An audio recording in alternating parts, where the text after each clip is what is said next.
Hello, আসসালামু আলাইকুম। সবাই কেমন আছেন? আশা করি ভালো আছেন। আলহামদুলিল্লাহ, আল্লাহর অশেষ রহমতে আমরাও ভালো আছি। অনেকদিন পর আবারও নতুন একটি ব্লগ নিয়ে আপনাদের মাঝে চলে আসলাম। ছেলেকে কিন্ডারগার্টেনে দিয়ে আমরা চলে আসলাম সিটি সেন্টারে। আজকে আমাদের সিটি সেন্টারে একটু কাজ ছিল। কাজ বলতে মূলত আজকে আমাদের রেসিডেন্ট পারমিটের কার্ডটা কালেক্ট করার ডেট ছিল, তাই সেটা কালেক্ট করতে এসেছি। গাড়িটা পার্কিং করার সময় দেখছিলাম কিছু লোকজন পাতা পরিষ্কার করছে, কি সুন্দরভাবে রাস্তাগুলো ক্লিন করছে। আসলে এই সময়টাতে গাছের পাতা এত ঝরে পড়ে যায় যে রাস্তায় শুধু পাতা আর পাতা দেখা যায়। অনেক সময় তো পাতার কারণে হাঁটাই যায় না, তাই তারা সবসময় রাস্তাঘাটগুলোকে এভাবে ক্লিন করে থাকে।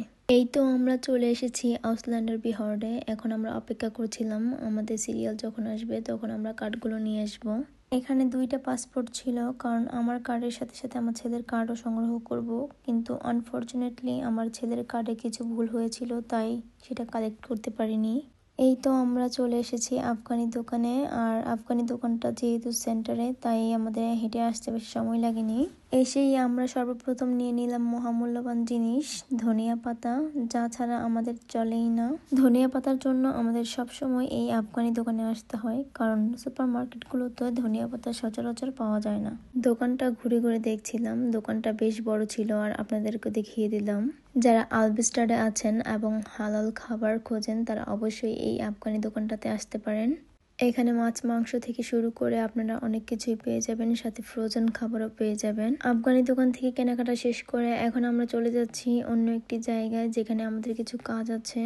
যেহেতু ভিডিওগুলো অনেক আগেই করা ছিল আর ভয়েস ওভার দেওয়া হয়নি, তাই অনেক কিছুই ভুলে গিয়েছি।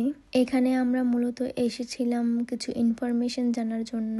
এটা একটা স্কুল ছিল, ভাষা শেখার স্কুল। আনফর্চুনেটলি আমরা কাউকেই খুঁজে পাচ্ছিলাম না যে ইনফরমেশন জানবো, তাই ঘুরে ঘুরে দেখছিলাম, আসলে কোথাও কোনো জায়গায় মানুষ ছিল না। এখানে আমার জামাই বেচারা অনেক খোঁজাখুঁজি করছিল, তবুও খুঁজে পাচ্ছিল না। সে লাইব্রেরি থেকে শুরু করে একেবারে 3 তলা পর্যন্ত পুরোটা ঘুরে দেখেছে, কিন্তু কোনো মানুষ ছিল না। অনেক খোঁজাখুঁজির পর আমরা এখান থেকে চলে আসি। আজকে আমি আপনাদের কিছু কথা বলতে চাই আমার ভিডিওর মাধ্যমে। আমার পেজে এমন অনেক মানুষ আছেন যারা আমাকে ভালোবাসেন, আবার এমন কিছু মানুষ আছেন যারা আমার সমালোচনা করেন, কিন্তু লুকিয়ে লুকিয়ে আমার ভিডিওগুলোও দেখেন। আপনারা কি আমাকে একটু কষ্ট করে বলবেন যে ভিডিও বানানো কি কোনো ক্রাইম কিনা? ভিডিও বানিয়ে কি আমি কোনো বড় অপরাধ করেছি কিনা? যেহেতু আমি বাসায় একা থাকি আর আমার সময়গুলো খুবই বোরিং কাটে, তাই আমি শখের বসে এই ভিডিওগুলো বানাতে চেয়েছিলাম, কিন্তু কিছু মানুষ যে এত বেশি রিয়াক্ট করবে আমি কখনোই ভাবিনি, তাই ভিডিও করা বন্ধ করে দিয়েছিলাম।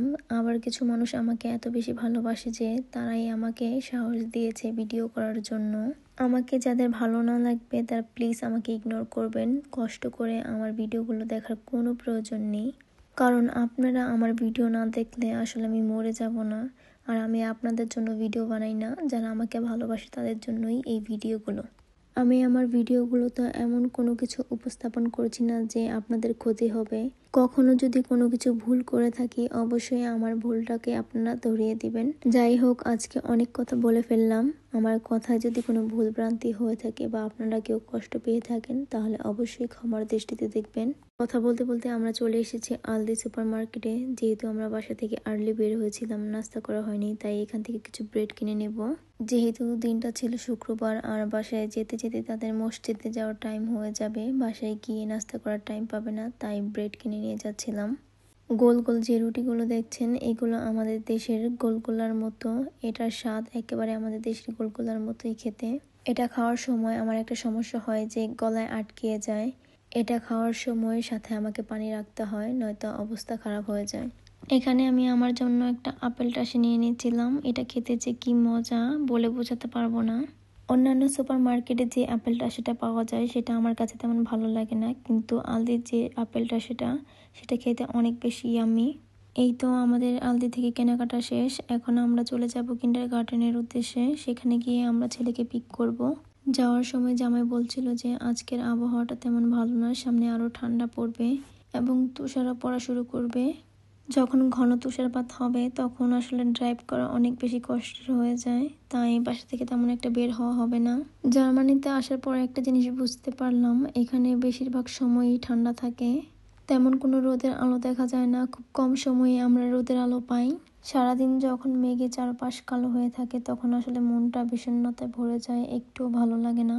কথা বলতে বলতে আমরা চলে এসেছি ছেলে কিন্ডারগার্টেনে, আর এসে দেখি ছেলে বাইরে খেলাধুলা করছে। যদিও ছেলে আমাদেরকে দেখেনি, আমরা গাড়িতে বসে বসেই ছেলেকে দেখছিলাম আর ভিডিও করছিলাম। ছেলেটা যখন আমার কিন্ডারগার্টেনে চলে আসে তখন আমরা দুজনেই তাকে অনেক বেশি মিস করি।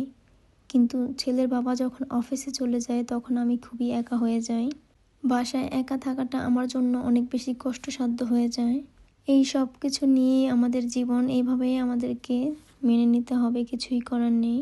এই তো আমরা বাসায় চলে এসেছি ছেলেকে নিয়ে, আর ছেলে অনেক বেশি টায়ার্ড ছিল খেলাধুলা করে। তাকে বলছিলাম যে তাড়াতাড়ি বাসায় যাও, গিয়ে ফ্রেশ হতে হবে, দেন আবার জুম্মা নামাজ পড়ার জন্য মসজিদে যেতে হবে। এটা শুনে তো সে অনেক বেশি খুশি হয়ে গিয়েছে, কারণ সে মসজিদে যেতে অনেক বেশি ভালোবাসে। যখন সে বাংলাদেশে থাকতো তখন সে দাদার বাসায় দাদার সাথে নামাজ পড়তে যেত মসজিদে, আর আমাদের বাসায় থাকলে সে তার মামার সাথে মসজিদে যেত। এই তো বাবা ছেলে এখন নামাজ পড়ার জন্য মসজিদের উদ্দেশ্যে রওনা হচ্ছে আর আমাকে বাই বাই দিচ্ছে। আজকের ব্লগটি এই পর্যন্তই। সবাই অনেক বেশি ভালো থাকবেন, সুস্থ থাকবেন, আর আমার কথায় যদি কোনো ভুল ত্রুটি হয়ে থাকে সুন্দর ক্ষমা দৃষ্টিতে দেখবেন।